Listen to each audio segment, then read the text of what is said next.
MLK PG college Balrampur एवं Shri Lal Bahadur Shastri degree college Gonda के MSc वनस्पति विज्ञान के छात्र छात्राओं के बीच तकनीकी हस्तांतरण कार्यक्रम एवं जंगली पेड़ पौधों की जानकारी प्राप्त करने जा रहे छात्र छात्राओं को शुभकामनाएं देते हुए प्राचार्य प्रोफेसर रविंद्र कुमार ने हरी झंडी दिखाकर रवाना किया। MLK PG कॉलेज के वनस्पति विज्ञान के विभागाध्यक्ष डॉक्टर राजीव रंजन ने MOU के अंतर्गत तकनीकी हस्तांतरण कार्यक्रम में सभी शिक्षकों एवं छात्र छात्राओं का स्वागत किया। डॉक्टर महेंद्र सिंह ने सफल मंच संचालन किया। वहीं डॉक्टर मोहम्मद अकमल ने माइक्रोटोमी एवं जेल इलेक्ट्रोफोरेसिस द्वारा DNA आइसोलेशन प्रोसेस पर व्याख्यान देते हुए वनस्पति विज्ञान के अध्ययन हेतु नई तकनीकी का ज्ञान आवश्यक बताया। शास्त्री महाविद्यालय के वनस्पति विज्ञान की विभागाध्यक्ष डॉक्टर रेखा शर्मा ने सभी का धन्यवाद ज्ञापन किया। दोनों महाविद्यालय के छात्र छात्राओं ने तकनीकी हस्तांतरण कार्यक्रम के पश्चात सुहेलवा वन प्रभाग के जरवा रेंज में विभिन्न प्रकार के mixed Shri Lal Bahadur degree college की जानकारी गोंडा प्राप्त की। के प्रांगण से चिलबिल, महुआ, आए हुए हमारे हल्दू, जिनके ऊपर ये हमारा कार्यक्रम केंद्रित है को देखा, जहां हमारे छात्र छात्राएं हाथी पाव को भी देखने का अवसर प्राप्त गोंडा हुआ। Department of botany LBS Shastri degree college से आए हुए हमारे सभी जहां जलीय पौधों फाइटोप्लैंक्टन आचार्यगण एवं जिसमें कि प्रोफेसर भ्रमण का मार्गदर्शन professor Shravan Kumar Srivastava, doctor Rekha Sharma ma'am, विभागाध्यक्ष department of botany Kumar, doctor LBS PG college Gonda, doctor Vineet Tiwari और हमारे अन्य साथीगण, सहयोगीगण, आचार्यगण तथा हमारे वनस्पति विज्ञान विभाग MLK PG कॉलेज के विभागाध्यक्ष डॉक्टर राजीव रंजन सर, हमारे सभी अनुज साथीगण, आचार्यगण, हमारे साथी डॉक्टर मोहम्मद अकमल सर। आज हमको बड़ी अपार खुशी हो रही है कि तकनीकी हस्तांतरण प्रोग्राम के अंतर्गत हम लोग यहाँ पे एकत्रित हुए हैं। आप सभी का एक बार पुनः स्वागत, अभिनंदन और वंदन करता हूँ। तकनीकी हस्तांतरण जो कि हमारे छात्र छात्राएं आपके कॉलेज में, आपके विभाग में जाएंगे, वहाँ से कुछ तकनीकी सीख के आएंगे लोअर बॉटनी से रिलेटेड। वो हम लोग आपको सिस्टमैटिक वे में आपके सामने दिखा को इस तकनीकी हस्तांतरण प्रोग्राम में कुछ जानकारियां देने की कोशिश करेंगे। इसी क्रम में मैं डॉक्टर मोहम्मद अकमल सर को आमंत्रित करता हूं कि वो आए और हमारे जो मेहमान के रूप में आए हुए LBS कॉलेज गोंडा से हमारे छात्र छात्राएं, उनको तकनीकी के बारे में बताने की कृपा करें। धन्यवाद सर। मैं आपको बताना चाहता हूं जेल इलेक्ट्रोफोरेसिस के बारे में और थोड़ा सा माइक्रोटोमी के बारे में भी मैं इलेबोरेट करूंगा। जेल इलेक्ट्रोफोरेसिस हम दो तरह की चीज़ें करते हैं। First, measure the things. Measure करने के लिए हम मीटरी यूज़ करते हैं और विजुअलाइजेशन के लिए हम स्कोपी यूज़ करते हैं। यहाँ पे हम चीज़ें देखने के लिए माइक्रोस्कोपी का यूज़ करते हैं। But when we want to visualise the DNA, है ना, DNA, तो उसके लिए हमें एक सेपरेट टेक्निक यूज़ करनी पड़ती है जिसको हम कहते हैं इलेक्ट्रोफोरेसिस। प्रोटीन और DNA ये बायोमॉलिक्यूल्स हैं जिनको विजुअलाइज करने के लिए हमें इलेक्ट्रोफोरेसिस यूज करना पड़ता है। जैसे कि अगर हम DNA को आइसोलेट करें तो हम उसको देख पाएंगे? नहीं देख पाएंगे।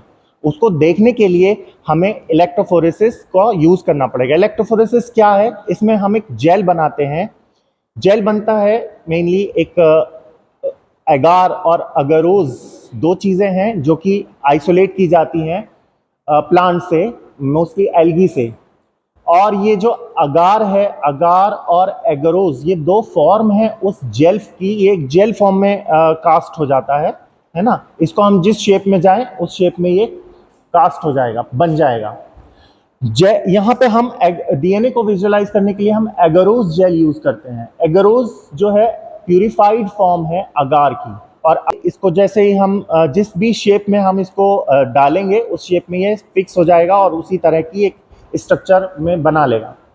हम यहाँ पर यूज करते हैं ये वाली ट्रे यूज करते हैं, एक छोटी सी ट्रे होती है, करते हैं उस ट्रे में हम उस जेल को डालते हैं। पहले जेल पाउडर फॉर्म में होता है, उस पाउडर फॉर्म को हम एक कैलकुलेट अमाउंट में लेते हैं, उसमें पानी डालते हैं, कैलकुलेट अमाउंट में पानी डालते हैं और फिर उसको गर्म करते हैं। गर्म करने के बाद में उसके जो मॉलिक्यूल्स हैं वो एक जेल फॉर्म में आ जाते हैं और उस जेल फॉर्म को हम उस ट्रे में फिक्स करके पोर कर देते हैं।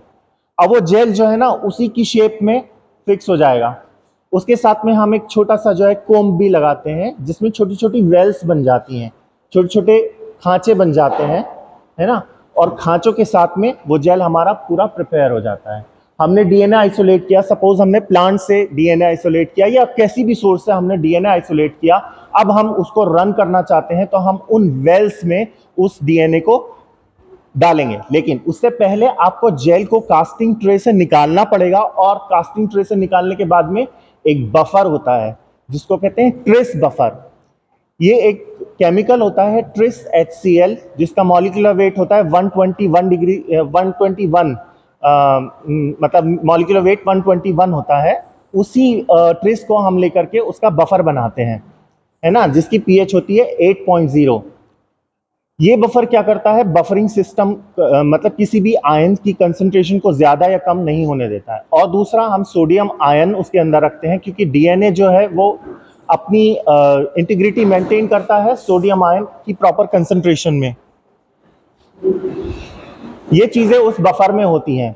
ये बफर उसके अंदर डालेंगे, पूरा ये टैंक बना हुआ है, देखिए ये टैंक है, इसके अंदर हम बफर भरते हैं, पूरा बफर जाता है। इसके बाद इसके अंदर वो वाली ट्रे रखेंगे और ट्रे रखने के बाद में हम डीएनए को इसमें लोड करेंगे, डालेंगे थ्रू माइक्रोपाइपेट। माइक्रोपाइपेट से हम उस वेल्स में धीरे धीरे उस डीएनए को हम उसमें डाल देंगे। उससे पहले हम एक ट्रैकिंग डाई होती है जो कि हमें बताती है कि डीएनए कितना रन हो गया है। उस डीएनए में हमें वो ट्रैकिंग डाई मिलानी पड़ती है, ब्लू कलर की डाई होती है। वो डाई मिलाने के बाद में हम उसको लोड कर देते हैं। लोड करने के बाद में ये जो टैंक है इसको ये इसके वायर्स हैं, ये है ना, एक रेड बना हुआ है, एक ब्लैक बना हुआ है ना, एक निगेटिव है और एक पॉजिटिव है। डीएनए पॉजिटिव से निगेटिव की तरफ मूव करता है। तो इस तरह से हम इसको रखेंगे और डीएनए लोड करेंगे और वो डीएनए जो है इस तरह से रन करेगा। ये देखो इसमें निशान भी बने हुए हैं, एक रेड बना हुआ है, एक ब्लैक बना हुआ है ना। डीएनए इस तरह से मूव करेगा। मूव करने के बाद में जो ट्रैकिंग डाई हमने डाली है वो ट्रैकिंग डाई उसमें दिखाई देगी हमें, है ना। वैसे कुछ नहीं दिखाई देगा, सिर्फ वो जेल होगा और वो ट्रैकिंग डाई दिखाई देगी। डीएनए अभी नहीं दिखाई देगा। डीएनए जब वो एक सर्टेन लेंथ तक मूव कर जाएगा धीरे धीरे, है ना, कैसे मूव करेगा, डालने के बाद मूव कर देगा, हाँ करेगा, लेकिन एक प्रॉपर वे में मूव नहीं करेगा, वो डिफ्यूज होगा चारों तरफ उस वेल्स में। हमको उसको डायरेक्टेड मूवमेंट कराना है तो उसके लिए हमें पावर पैक वो रखा हुआ है, उस पावर पैक से कनेक्ट करना पड़ेगा जिसमें हम 30 to 40 तक 40 वोल्ट तक हम उसमें करंट प्रोवाइड करेंगे ताकि वो एक डायरेक्शन में मूव करे, है ना। और वो डायरेक्शन में मूव करता चला जाएगा। जब एक सर्टेन लेंथ तक वो मूव कर जाएगा तब हम उसको स्टॉप कर देंगे। अब उसके बाद में अभी डीएनए नहीं विजुअलाइज हुआ, उसके बाद में हम क्या करेंगे, उसको हम यूवी के अंदर ले जाएंगे जेल को, और जेल को जब यूवी में देखेंगे तो उसमें हमें डीएनए के बैंड्स दिखाई देंगे। क्या दिखाई देंगे, बैंड्स दिखाई देंगे। जेल में एक और चीज डाली जाती है जिससे कि वो फ्लोरिस करता है, फ्लोरिसेंस देता है अंडर यूवी लाइट। वो होता है इथिडियम ब्रोमाइड। एक डाई होती है ये भी इथिडियम ब्रोमाइड, है ना, जो कि डीएनए के अंदर इंटरकैलेट करती है और डीएनए जो है बहुत ज्यादा अच्छे से फ्लोरिसिस करता है और दिखाई देता है। बिल्कुल ऐसे जैसे ट्यूबलाइट जल रही है ना, इस तरह से डीएनए का बैंड दिखाई देगा जेल के अंदर, है ना। तो इससे और भी अच्छे से उसका जो है शार्प बैंड बनेगा और हम उसकी फोटोग्राफी भी ले सकते हैं। एक होता है जेल डॉक्यूमेंटेशन सिस्टम जिसके अंदर यूवी लाइट जलती है और वो उसका फोटो कैप्चर करके और सेव कर देता है, हमारे फ्यूचर के लिए वो हमें सेव कर देगा। और उसके बाद में जो डीएनए रन हुआ है वो रन होता है मॉलिक्यूलर वेट के अकॉर्डिंग। अगर ज़्यादा बड़ा फ्रेगमेंट है तो थोड़ा कम चलेगा और अगर छोटा फ्रेगमेंट है तो नीचे तक आ जाएगा। तो वो अपने मॉलिक्यूलर वेट के अकॉर्डिंग सेपरेट हो जाएगा जेल में। तो इसी से हम उसका मॉलिक्यूलर वेट, उसका लेंथ डिटरमाइन कर सकते हैं कि इतना लंबा फ्रेगमेंट है। अगर 10 kb का है तो वो ऊपर चला जाएगा, अगर 7.7 kb का है तो नीचे आ जाएगा। इस तरह से हमें DNA on the base of molecular weight separate हो जाएगा। टाइम है?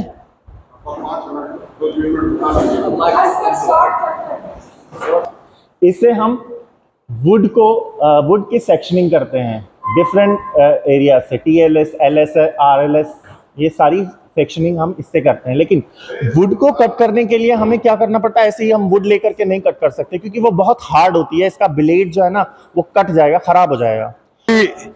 और रेखा मैडम, श्रवण भैया, ये लोग बैठे हैं, ये सब इसी लैब से पढ़ के गए हैं। श्रवण सर BSc और MSc यही किए हैं। रेखा मैडम ने सबसे बड़ी डिग्री जो होती है PhD की, वो आपने डॉक्टर SB सिंह सर के अंडर में किया है। ड्रिंकल यादव जी यहीं से पढ़ के गए हैं, कृष्ण मोहन जी यहीं से पढ़ के गए हैं। तो आज का दिन जितने भी, संजय वर्मा जी भी यहीं से पढ़े हैं, तो ये प्रियंका मैम भी यहीं से पढ़ी हैं। तो आज मेरे लिए बहुत सौभाग्य की बात है और इन सभी लोगों को, बड़े और छोटों, सबको मैं हार्दिक धन्यवाद देता हूं कि आज वो लोग यहां आए और हम लोग अपने बीच में पाके इन लोगों को बहुत खुशी है। पूरा विभाग MOU के तहत एक कार्यक्रम जो है, ये कार्यक्रम हो रहा है। MLK PG कॉलेज के वनस्पति विज्ञान विभाग के विभागाध्यक्ष डॉक्टर राजीव रंजन जी, डॉक्टर शिव महेंद्र सिंह जी, डॉक्टर अकमल जी, डॉक्टर राहुल जी, डॉक्टर विपिन तिवारी जी, शशि सिंह जी, सौम्या शुक्ला जी, हम लोग अपने नॉलेज को इंटरचेंज करेंगे स्टूडेंट्स के बीच में। मुझे बहुत अच्छा लगा, हम बहुत ही आभारी हैं डॉक्टर अकमल सर के, डॉक्टर शिव महेंद्र सिंह जी के और इस विभाग के विभागाध्यक्ष को विशेष तौर से मैं बहुत बहुत साधुवाद देती हूँ, जिन्होंने ये अवसर हमको मुहैया कराया कि हम आप सबके बीच में आए। हमारे LBS डिग्री कॉलेज के बच्चों ने आज माइक्रोटोम को देखा और कैसे माइक्रोटोम से हम बहुत फाइन सेक्शन काटते हैं, बहुत अच्छी तरीके से अकमल जी ने इसे बताया। बहुत बहुत हम उनको धन्यवाद देते हैं। जेल इलेक्ट्रोफोरेसिस जो बायोटेक्नोलॉजी से रिलेटेड है, प्रोटीन और DNA, RNA कुछ भी हमें ये काम करना होता है तो आइसोलेशन में इस इंस्ट्रूमेंट की आवश्यकता होती है। हमारे बच्चों ने आज इस इंस्ट्रूमेंट को यहाँ देखा और हमारे बच्चे भी समय के साथ नई टेक्नोलॉजी को सीख सकें। आज इस अवसर पर इस लैब में वास्तव में आकर मुझे इतना अच्छा लग रहा है। मेरी PhD यही की है, किंतु हम आज अकमल जी पढ़ा रहे थे, शिव महेंद्र सिंह जी पढ़ा रहे थे, हम लोग पढ़म MLK PG कॉलेज में किसी का लेक्चर बॉटनी लैब में सुन रहे हैं। बहुत अच्छी बात है कि LBS डिग्री कॉलेज और MLK PG कॉलेज के बीच का जो ये सामंजस्य है, जो बीच की जो ट्यूनिंग है, बहुत अच्छी ट्यूनिंग, जिसके कारण हमारे छात्र छात्राओं को, चाहे वो LBS के हों और चाहे वो MLK PG कॉलेज के हों, दोनों छात्र छात्राओं को बहुत ही लाभ पहुंचेगा। बहुत बहुत आभार के साथ सदैव आप सबके सहयोग की अपेक्षा करते हुए चंद लाइनों से अपनी वाणी को विराम देना चाहूंगी। Words are lovely, dark and deep, but I have promises to keep, miles to go before I sleep and miles to go before I sleep. Thank you. Thanks a lot.